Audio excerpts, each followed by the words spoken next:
Hola, bienvenidos a Chat de Mamis.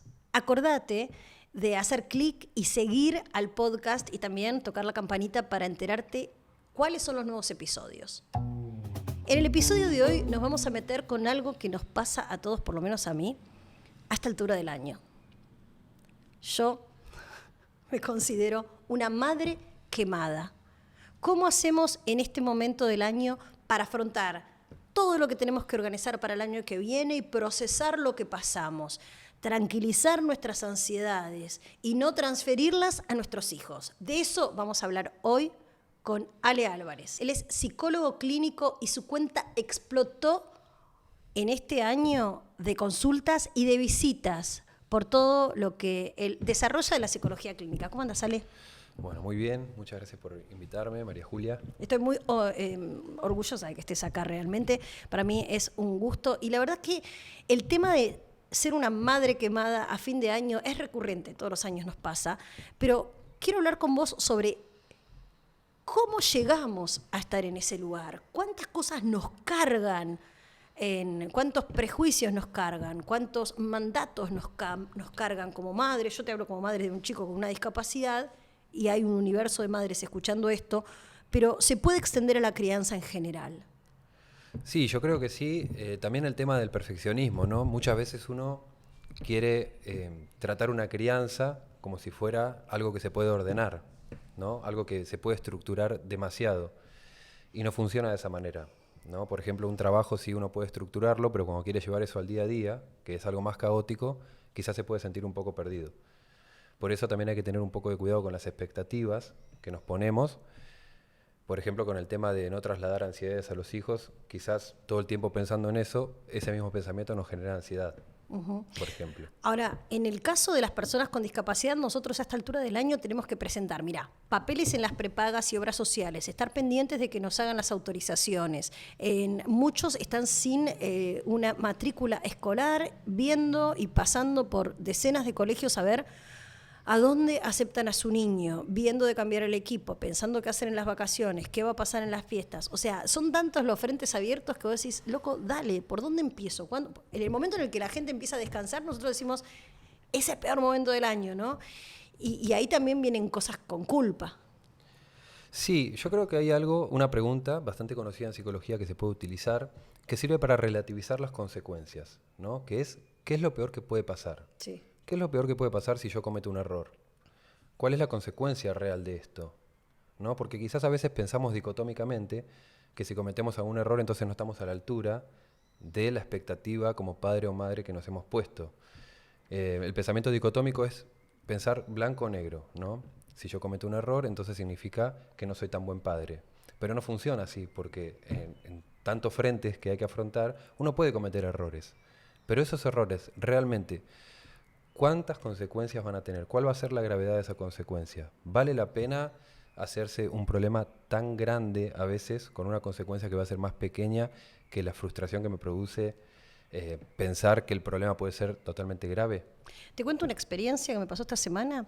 Unos queridísimos amigos estuvieron durante 2 meses más o menos dando vueltas entre los cambios de horarios que le ponía un colegio a donde iba a entrar posiblemente su hijo con diagnóstico TEA.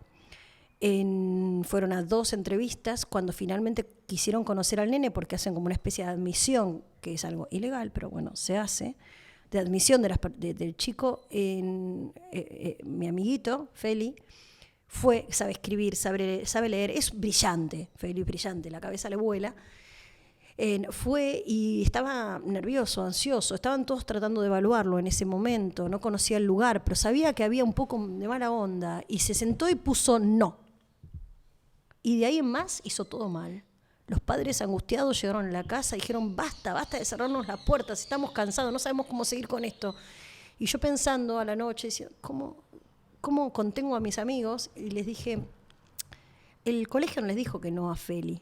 Feli le dijo que no al colegio. Y a veces eso que nosotros no queremos sostener o ese lugar a donde creemos que el nene está mal, capaz que el nene, aunque no lo pueda expresar, no está tan mal o está adaptándose y nosotros aumentamos las posibles consecuencias negativas, ¿no? Y queremos lo mejor y a veces tenemos que mirarlos más.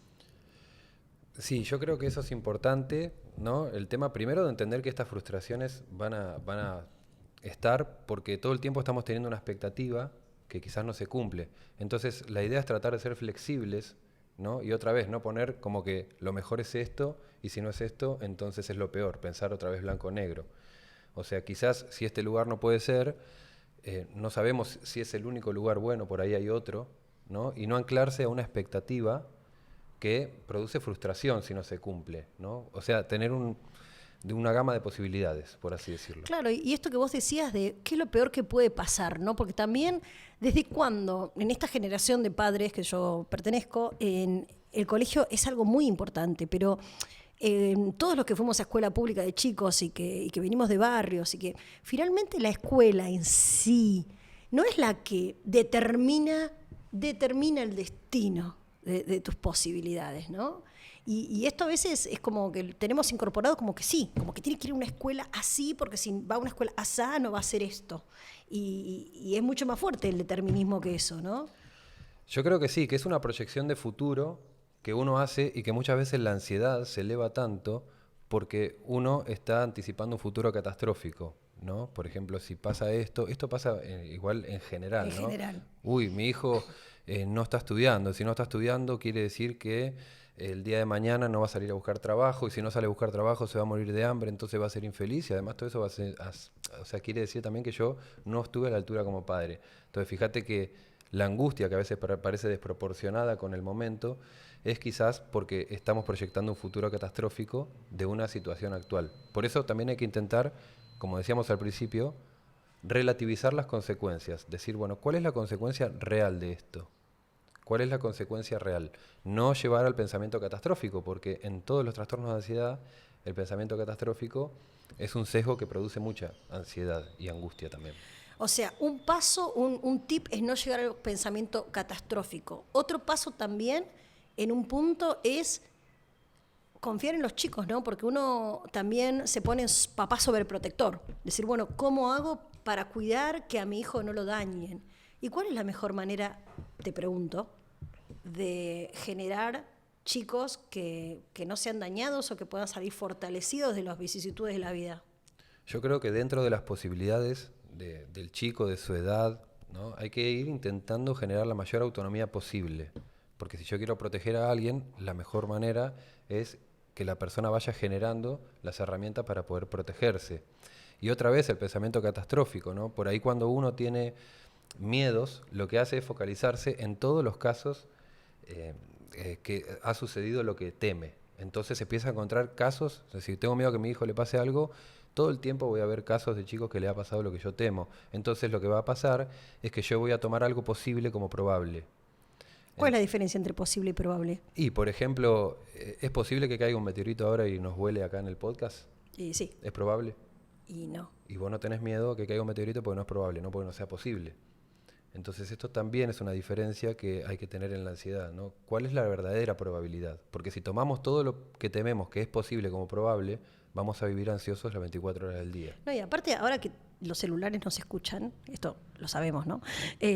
Fuera de joda, si nosotros tememos mucho algo y lo decimos, lo declaramos, finalmente también empiezan a presentarse alrededor nuestro un montón de casos de eso que tememos. Yo conozco gente cercana que ve un montón de casos de inseguridad, pero yo vivo en el mismo lugar y no sé, o no me entero, o no me llega esa información, pero hay como una cosa energética, ¿no? Vinculado a nuestros miedos y a lo posible y a lo probable. Sí, no solo energética, también a veces, por ejemplo, en los medios, En pensamientos ¿no? también, claro. Y también la información que nos bombardea, ¿no? Si yo mañana pongo en todos los canales a gente pelirroja, voy a creer que está lleno de pelirrojos, pero bueno, no, en realidad puse a todos los pelirrojos juntos. Si en el noticiero mañana ponen a toda la gente que no robaron, no podría, porque no entran todos. Entonces, también cuando uno ve todo junto, eleva esta cuestión o sea, eleva lo posible a lo probable, ¿no? Tenemos miedo que nos roben y si nos ponemos a pensar en los días y años que hemos vivido y los días que nos han robado, seguramente la probabilidad va a ser muy baja. Sin embargo, muchas veces salimos con miedo día a día a que eso nos pueda suceder. No digo que no hay que tener miedo porque el miedo en cierto Nos cuida. punto nos cuida, pero hay que regularlo. Bueno, yo claro, en ese sentido de la inseguridad me parece clave esto, ¿no? ¿Cuántas veces nuestra propia estadística, más allá de la inseguridad es un tema aparte porque tiene otras cosas, pero trasladado a la crianza, ¿no? Si nosotros nos ponemos a pensar en hasta dónde creíamos que íbamos a poder llegar con la educación que recibimos, versus también gente que ha recibido la mejor educación y lo que ha determinado finalmente su destino profesional, nos damos cuenta que está muy lejos tal vez del lugar, establecimiento educativo a donde fuimos.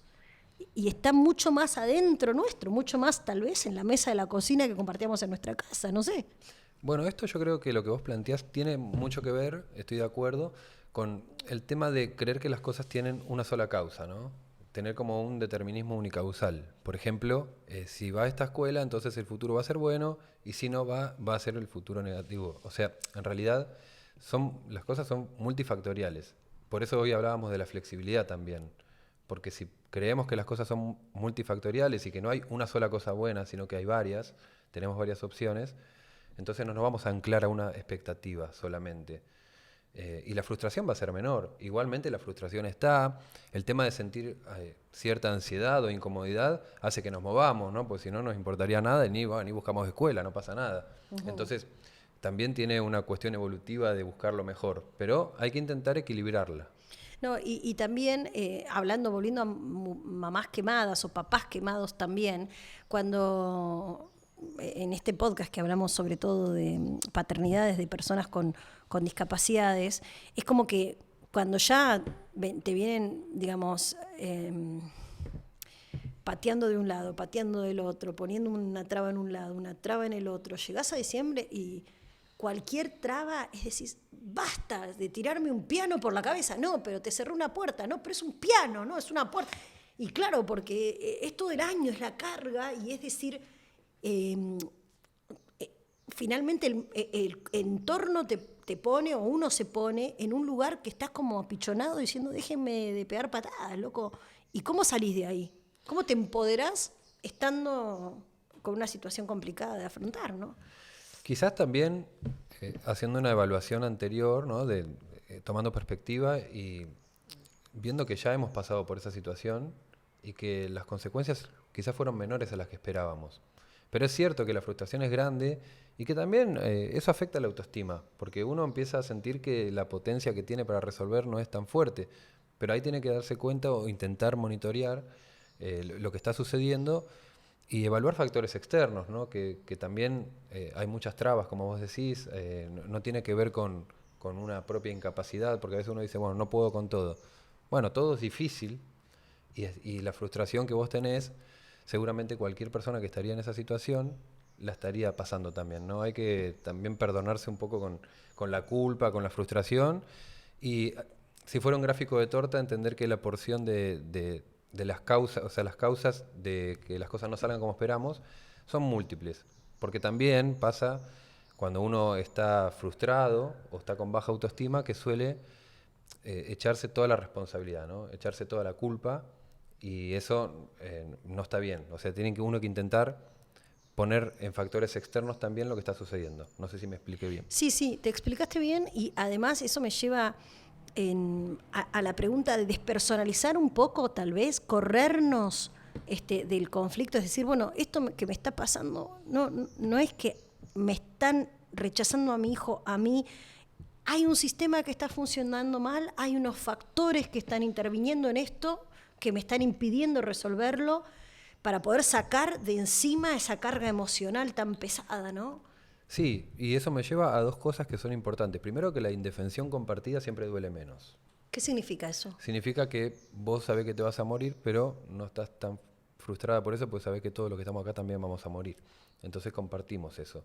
Cuando uno también comprende que esto es un sistema y que esto le pasa a mucha gente, no se siente tan solo, entonces esa indefensión en cierto punto duele menos. Y después lo de personalizar O sea, despersonalizar también es importante, porque vos fíjate que a veces, no sé, vamos a usar una licuadora, no anda, si esta licuadora me quiere arruinar el día, ¿cómo puede ser? Y no siquiera tiene mente y ya le estamos suponiendo una intencionalidad negativa hacia nosotros. Entonces, imagínate, si podemos hacer eso con objetos inanimados, ¿cómo no vamos a poder hacerlo también a veces con personas o con instituciones? Y también eso me lleva a otro razonamiento, que es muchas veces nos tenemos que poner incluso a tratar de comprender cómo los otros nos miran, porque también nosotros asumimos que nos están mirando con un prejuicio negativo sobre nuestro hijo y tal vez es simplemente el no saber qué hacer frente a lo distinto o el no saber cómo pararnos, pero nosotros enseguida compramos un prejuicio que nos hace sentir peor. Ujú. Yo creo que sí, porque cuando uno tiene una creencia, ¿no?, de que algo es de determinada forma, las, digamos, las situaciones ambiguas las interpreta desde esa creencia, ¿no? Entonces, si alguien se nota incómodo frente a nosotros y creemos que es porque tenemos algo que le puede caer mal, directamente lo tomamos como un ataque, ¿no? A mí me pasó una experiencia cuando tenía 13 años, un compañero mío muy querido, que lo conocí ese año, que tenía una discapacidad, distrofia muscular.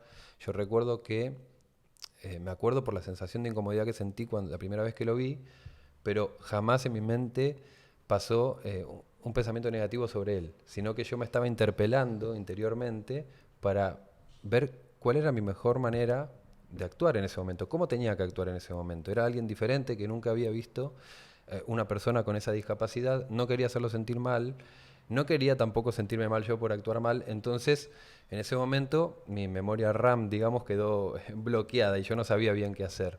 Entonces yo creo que muchas personas por desconocimiento, quizás, y por no querer atravesar esa incomodidad de no saber qué hacer, toman distancia. No siempre creo que sea una intencionalidad negativa o un prejuicio sobre la persona, sino que quizás es el prejuicio sobre uno mismo, ¿no?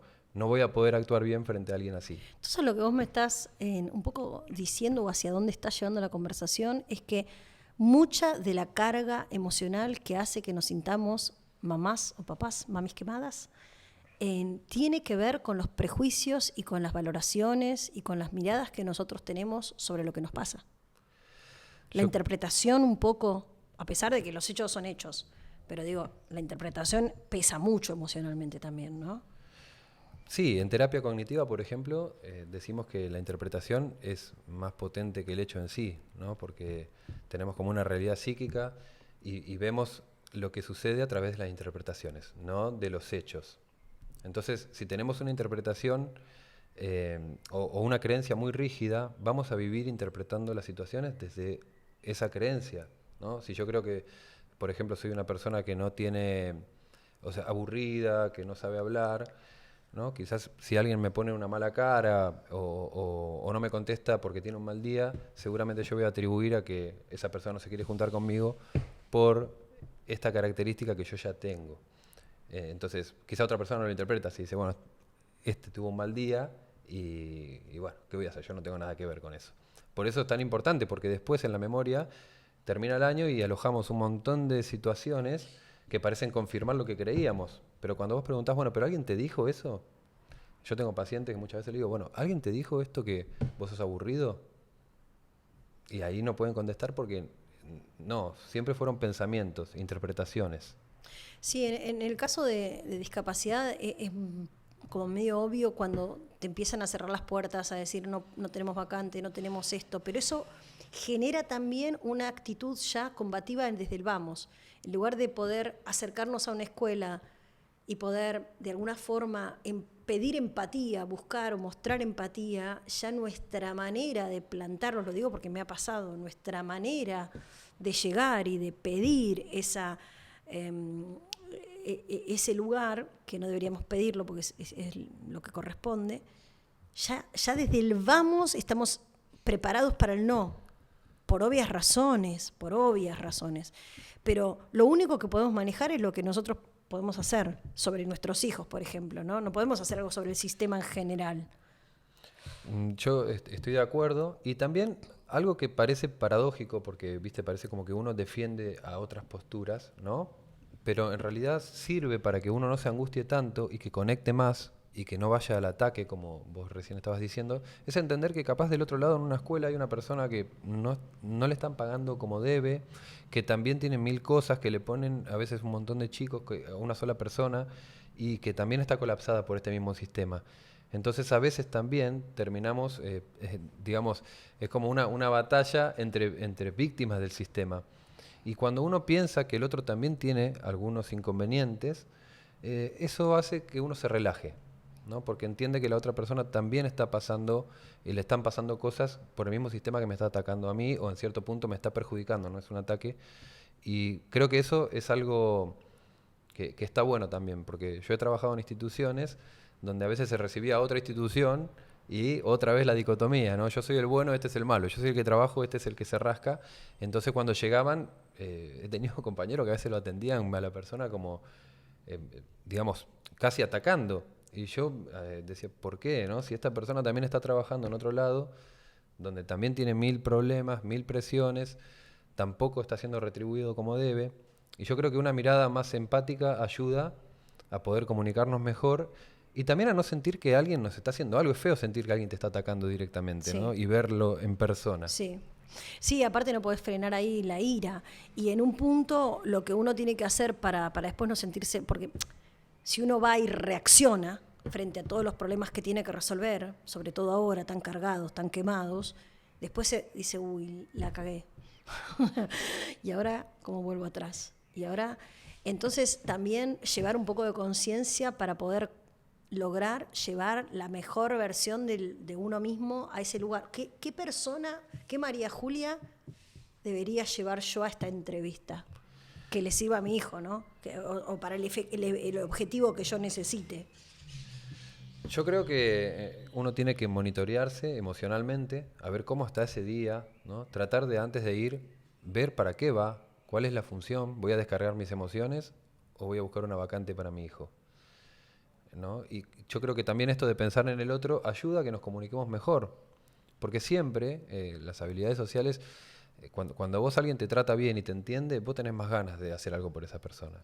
Entonces, en cierto punto también, si vos genuinamente podés comunicarte con esa persona, entender que está siendo parte de algo que es más grande y que está tomando decisiones que no dependen solo de ella, quizás te puedas comunicar de una manera que no sea agresiva o querellante y recibir la información que te dan también de otra forma, ¿no? Y por ahí para eso también hay que saber, bueno, en el día hacer una reflexión antes, ver cuánta atención tengo, ¿no? Hacer algo para relajar quizás. Creo que pensar esto que estamos charlando es importante también para poder relativizar un poco, ¿no? No ir a buscar, no ir a decir, bueno, este es mi enemigo y yo voy a hacer una batalla. Claro, a mí muchas de las veces en las que siento que la estoy por joder, y a veces la jodo y a veces me contengo, lo estoy aprendiendo, es cuando siento acá la angustia, la bronca, y además siento que si no lo resuelvo hoy, se cae el mundo, y además siento que si no lo resuelvo bien, le va a pasar algo a mi hijo, y entonces toda esa carga, si vos vas con todo eso a un lugar, obviamente no vas a estar mirando en que la otra persona también está recontracargada tal vez, y sale todo mal, todo al revés de lo que necesitas.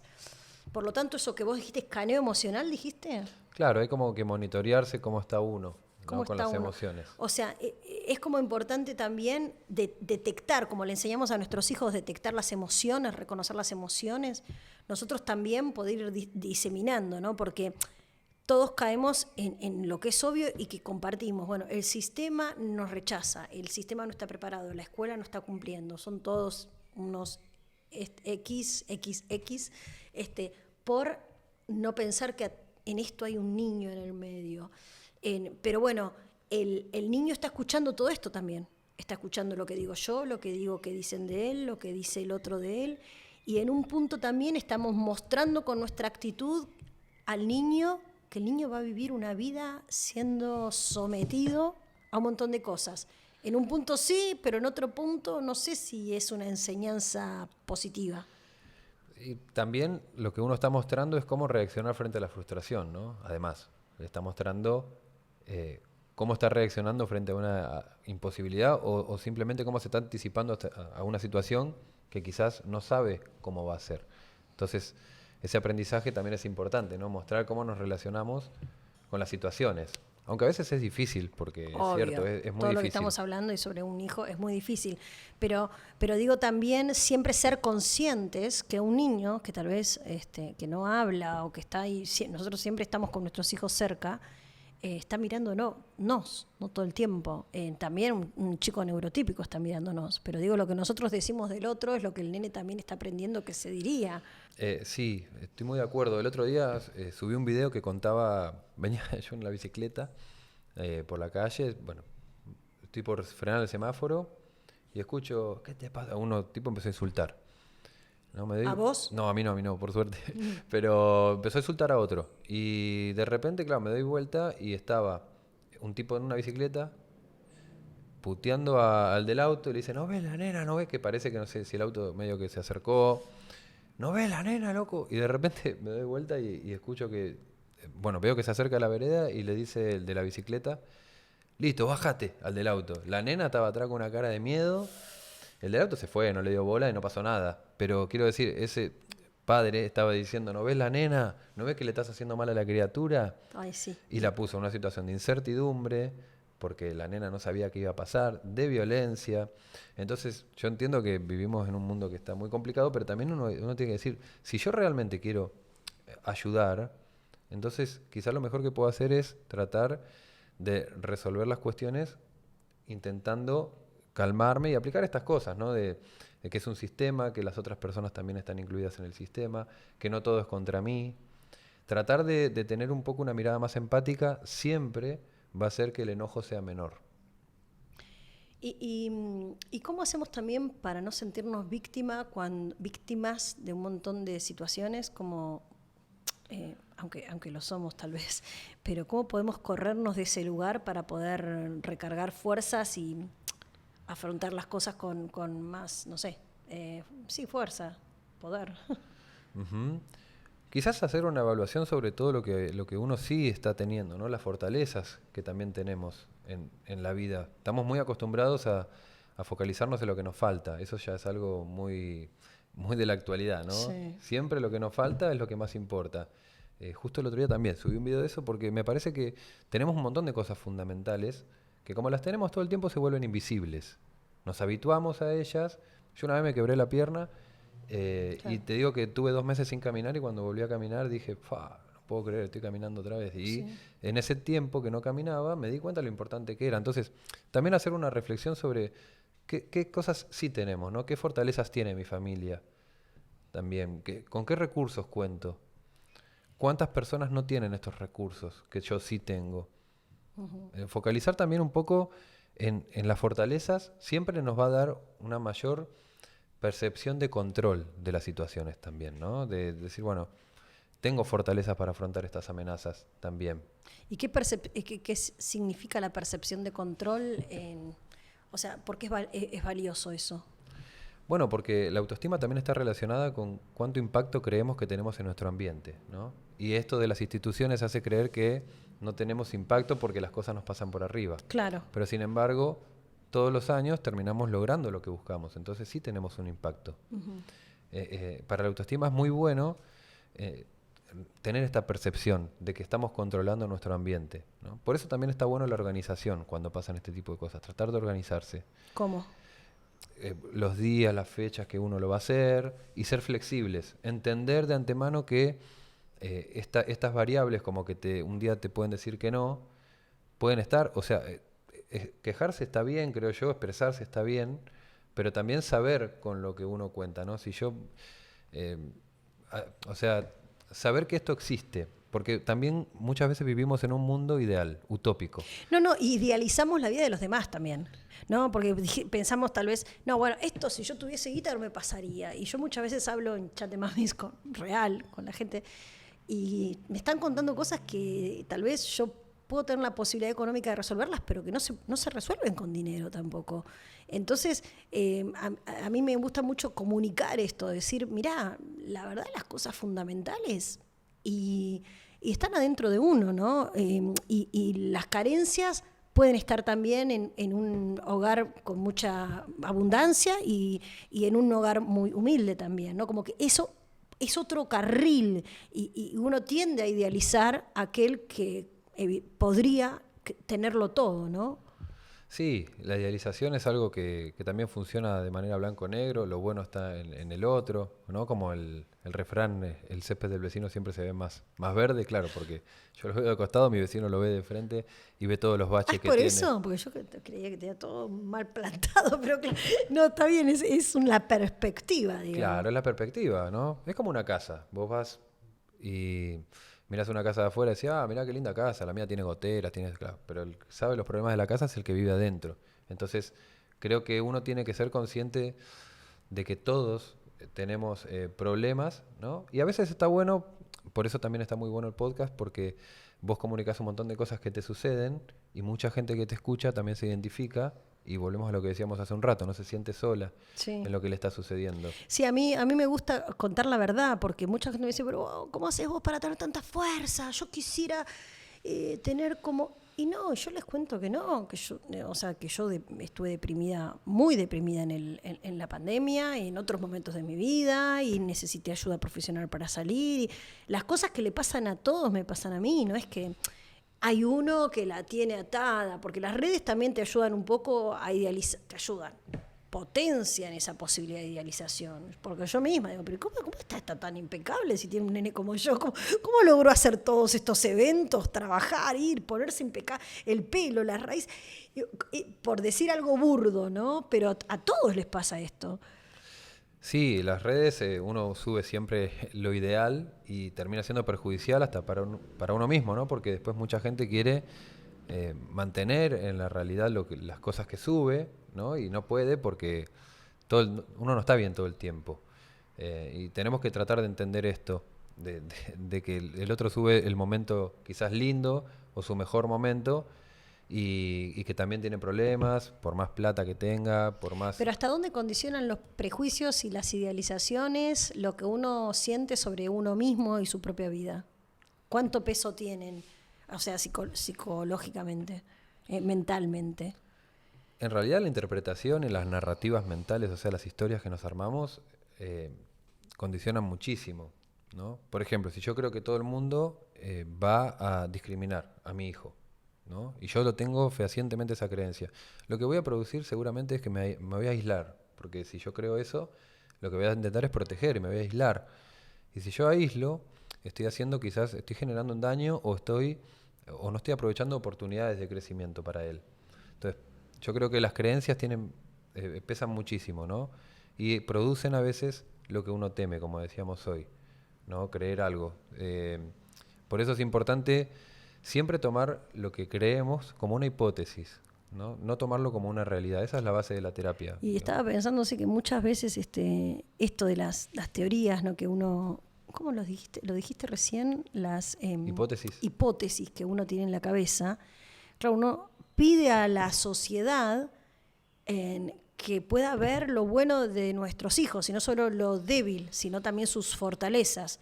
Pero nosotros adentro de casa decimos, no, pero sí, mira la debilidad que tiene, todos lo van a atacar, le van a hacer bullying y él no va a poder defenderse y él no va a poder trabajar. Entonces al final nosotros estamos reforzando eso que le pedimos a la sociedad que cambie.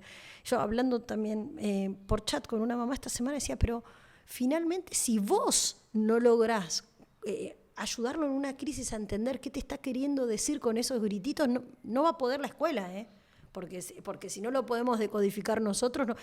Y hay un poco como un mareo, ¿no? Con eso, emocional, mental y de la narrativa.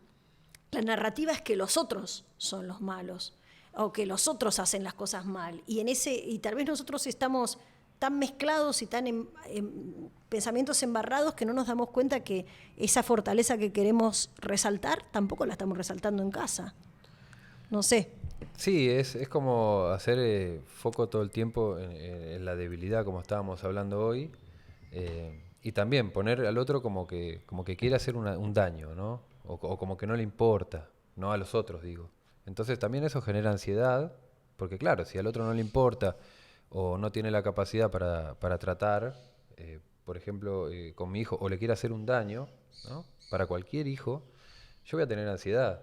También hay que entender que las generaciones cambiaron y hoy en día, por lo menos lo que yo veo, es que no hay tanto bullying como había antes. Cambió la forma de relacionarse en un montón de aspectos y venimos de un mundo distinto al que hay hoy. Y a veces eso no lo tenemos en cuenta. Y está bueno porque muchas veces a mí me pasa a pacientes adolescentes que trato de indagar ¿no? en posibles peligros que puede... Y no problematizan, hay un montón de cosas que no las problematizan, que nosotros sí, ¿no? Y las registran. Sí, no las registran, no son un problema para ellos. Entonces, sí, yo noto muchas veces que a veces me pone muy mal yo veo alguna persona que ignora la presencia de mi hijo, tal vez lo hace porque no sabe qué hacer. Yo pienso, pero si es tan sencillo, no tenés que hacer nada, es simplemente darle cariño, o sea, y pienso que mi hijo está tal vez así como estoy yo, enojado con esa persona que lo está ignorando. Y mi hijo no detecta a la persona que lo está ignorando, solamente detecta a la persona que sí conecta.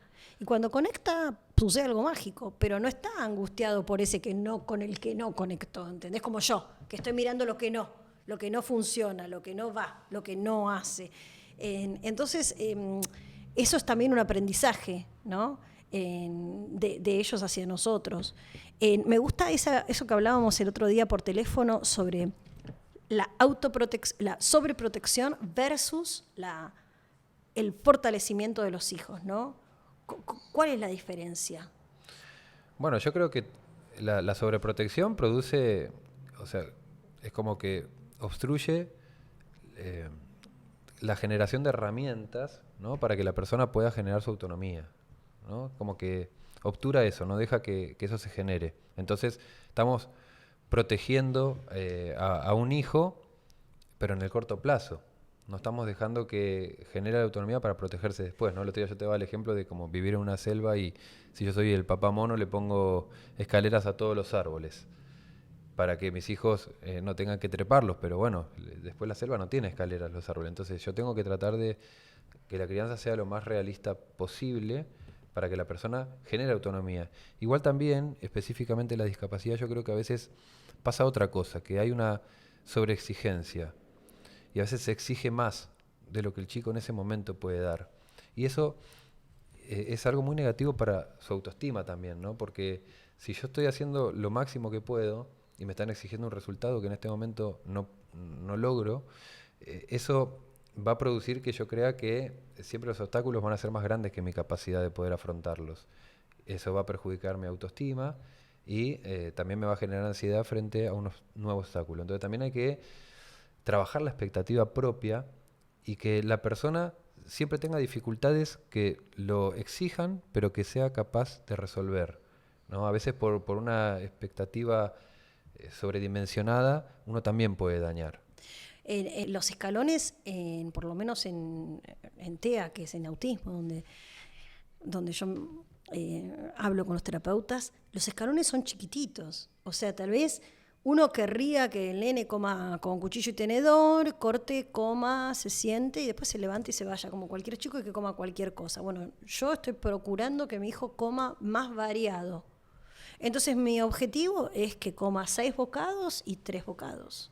Y ese es mi norte en este momento. Y si él come esos 3 bocados, él está dándolo todo por mezclar texturas, que es un desafío para él. Pero bajar las expectativas, ¿no? Porque primero hay que entender para bajar, porque uno no sabe. Si uno empieza a pedirle lo que le pide a cualquier neurotípico, che, jugate un fútbol, es el mundial, y no, capaz que el chico lo primero que tiene que hacer es poder patear la pelota en 1-1, obvio, ¿no? Si no es capaz, seguro. Pero digo, para poder no frustrar al niño o no hacerlo sentir siempre que no puede, hay que hacer un recorrido de contar o de observar al niño o de poder encontrar esos pasitos de la escalera, ¿no? Yo creo que sí, que es fundamental, porque si no a veces, y esto también, en ese caso específico que contás, es así, pero también, creo yo, la crianza también en general, ¿no? Cuando uno totalmente interpreta como falta de voluntad, ¿no? O como que no lee porque es vago. Claro, bueno, eso, por ejemplo. Cuando pasan esas cosas, Entonces uno se frustra, exige y termina generando desmotivación. Entonces hay que ser conscientes de cuál es la expectativa para no sobredimensionar esa expectativa y terminar frustrando a la persona que amamos, ¿no? Y no poner la expectativa en relación a lo que otros hacen y no hace. Pero no en autismo, en todo sentido. O sea, si, bueno, tal del colegio lee, escribe, no sé qué, y vos no. No, bueno, ¿vos qué sí podés hacer? ¿Haces una letra? Bueno, vamos por la sílaba, ¿no? Vamos por la palabra. Sí, aparte que también eso es sesgado, ¿no? Porque a veces son como objetivos específicos que uno tiene y mismo o sea, con el colegio, los chicos en general, ¿no? Bueno, mirá, tu primo se sacó tanto y vos, viste, mirá lo que hiciste. Entonces, también vivimos en un sistema que no premia o no, digamos, no refuerza las capacidades que uno tiene y, viste, vamos todos por el mismo carril, no importa las capacidades que tenemos. Yo creo que es muy importante también entender la capacidad propia, desarrollarla y valorarla, ¿no? Por ejemplo, no sé, un traje es muy lindo para una entrevista de trabajo, pero no sirve para meterse al mar. Las cosas no sirven para todo, ¿no? Y nuestras características quizás son diferentes y sirven para diferentes cosas, pero a veces no las valoramos. Ale Álvarez sí es una rutilante estrella de YouTube, una persona muy profunda para charlar. Me encanta hablar con vos. La verdad que todas las veces que hemos hablado me has dejado cosas ricas para reflexionar y espero que este no sea nuestro último encuentro, sino que haya muchos más. No, un gusto para mí, muchas gracias por tus palabras. Nada, yo siempre te veía en la tele, mira, ahora estamos charlando, así que... Cuando tenías pañales me veías en la tele. Mira que no soy tan joven, pero muchas gracias, un placer. Muchas gracias a vos. Esto fue el episodio 19 de Chat de Mamis. Pueden encontrarnos en nuestra nueva página web, chatdemamis.net, o en todas estas redes. Y también en la descripción de este episodio voy a poner el link en YouTube y al Instagram, a todas las redes, a donde Ale deja sus contenidos a diario que realmente son imperdibles. Nos vemos la próxima.